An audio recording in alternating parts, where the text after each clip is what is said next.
So Bernie Sanders was on MSNBC with Stephanie Ruhle, where he reacted to Biden's agenda being called socialist by Donald Trump and the GOP.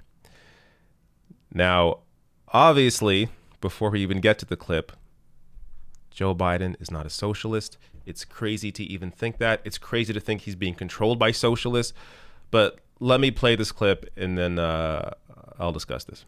How much do you and Joe Biden see eye to eye these days? Because Fox News and Republicans have adopted the talking point that Joe Biden has adopted your, what they call, socialist agenda. Is that true?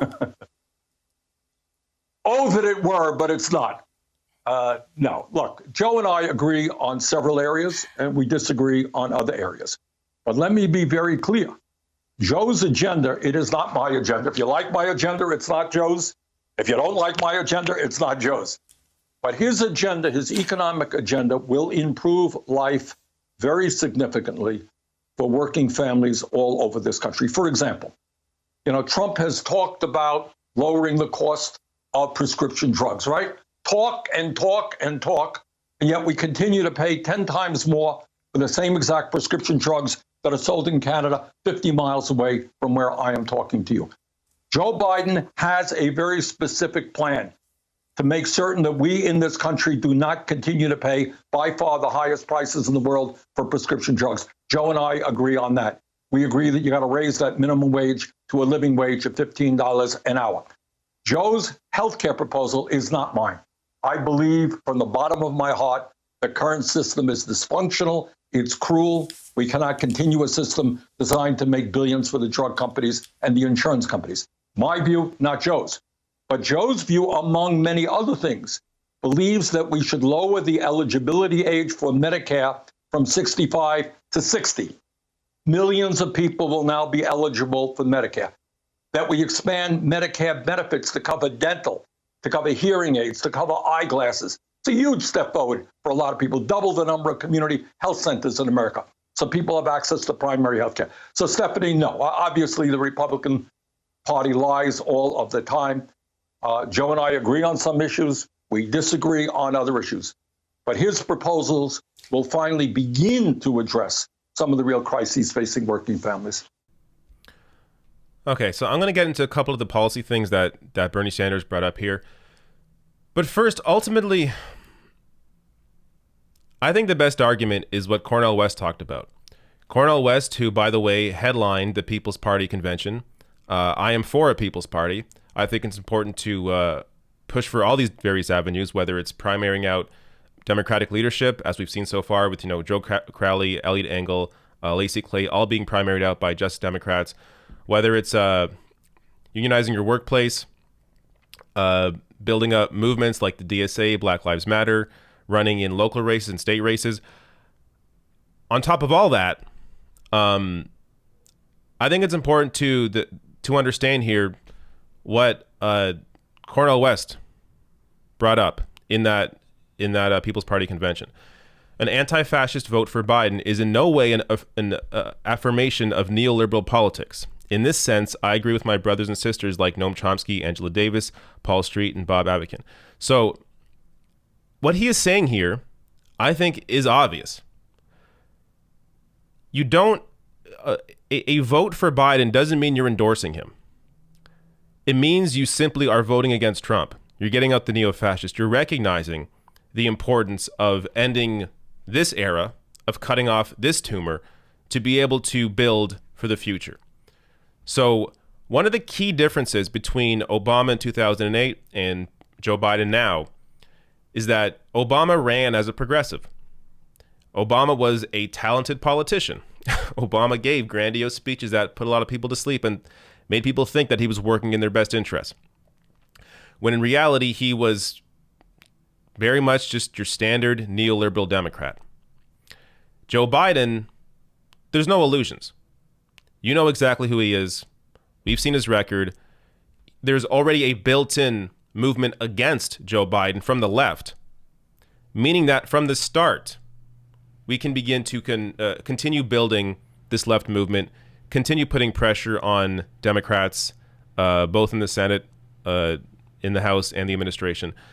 And Also, allow people to become aware of how much of a failure neoliberal politics is when the Biden administration implements their agenda, and it doesn't include healthcare for everyone.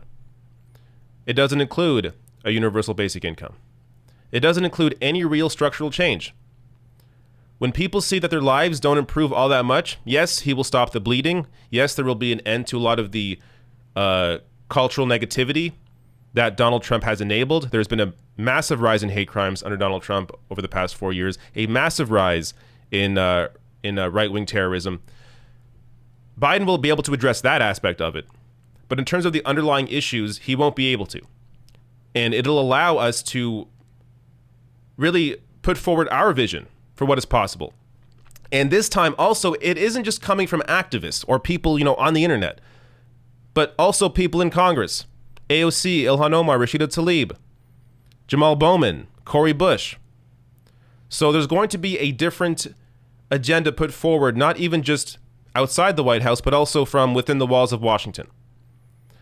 So I think that's the best argument for voting against Donald Trump. But also, got to bring up the coronavirus numbers here. This is what a fascist does. The UK, you have a conservative government, and even they aren't even anywhere near where the US numbers are. Canada, neoliberal. Australia, I believe, is conservative, but again, kind of falls within the UK, Canada kind of politics. And there's just a massive difference here. Trump's response to the coronavirus has been a total failure on every front. So it's important to also point this out and look at the damage that Trump has caused compared to other countries. But let me go into some of the things that Bernie Sanders brought up in that clip. So Bernie brings up pharmaceuticals, how Joe Biden's platform, which, honestly, I don't talk about all that often. And part of the reason is because Joe Biden doesn't talk about his platform.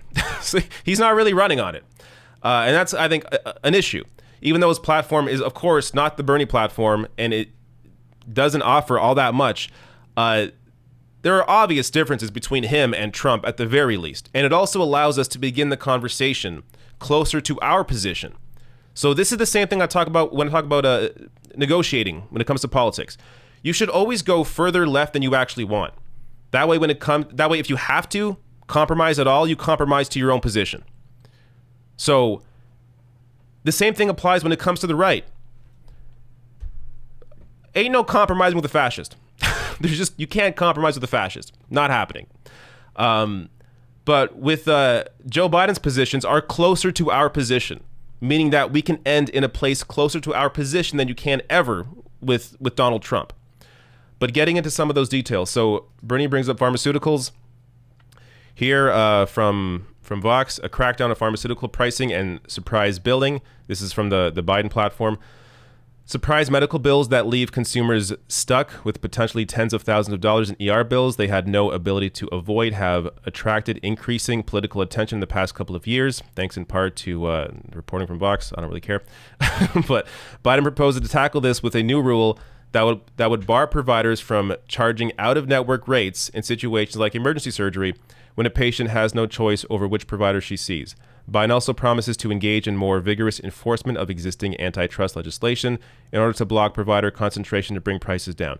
And in pharmaceuticals, Biden proposes a whole suite of measures to reduce pricing, including allowing Medicare to negotiate bulk purchasing discounts, allowing consumers to buy cheap drugs from foreign countries, and that impose price controls, capping drug price increases at the overall rate of inflation, and a number of ideas designed to spur increased production of generic competition for out-of-patent medications.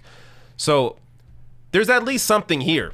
There's something here to work with, even though, of course, it's fair to point out that how can you actually trust Biden to do any of this? The reality is his positions are still way closer to our own positions on the left than Donald Trump's. Donald Trump's going in the opposite direction. So fighting that, when you're thinking about voting, think about who you rather fight. Would you rather fight somebody going in the opposite direction than you, or somebody coming at least a little closer to your position than the other, than the current occupant of the White House? So there's a clear difference there. Also, on the minimum wage, this is one that Biden really should discuss more often. I think it was brought up once during the DNC, showing you that, many times Democrats are their own worst enemy, even when they have a good position. But Biden wants a $15 minimum wage, which I do think with the pandemic is more likely, seeing the situation that many Americans are in. I covered a story recently on evictions where, like, this is why the jobs numbers mean nothing. Nothing. Because one of the people in that video on evictions, they got a job. So they lost their job because of the virus, then they got a new job, and they still got evicted because they're just not being paid enough. So many Americans, work full time and just can't afford to live because the minimum wage is so damn low. So this would have a direct positive impact on many people's lives. And of course, yes, still isn't high enough. In fact, if the minimum wage rose with inflation since the 1960s, it would be around $22 an hour, around there. So $15 an hour is nowhere close, but still it's moving in the right direction. So the thing I like about Bernie's approach here is that he has honest criticisms of Biden that he has not let go of, that he shouldn't let go of. When it comes to issues like healthcare, he brought up how, him and Biden have a very different platform when it comes to healthcare. But he's also able to recognize that it's a lot more productive of us to have Joe Biden as the opponent in the White House than it is to have Donald Trump.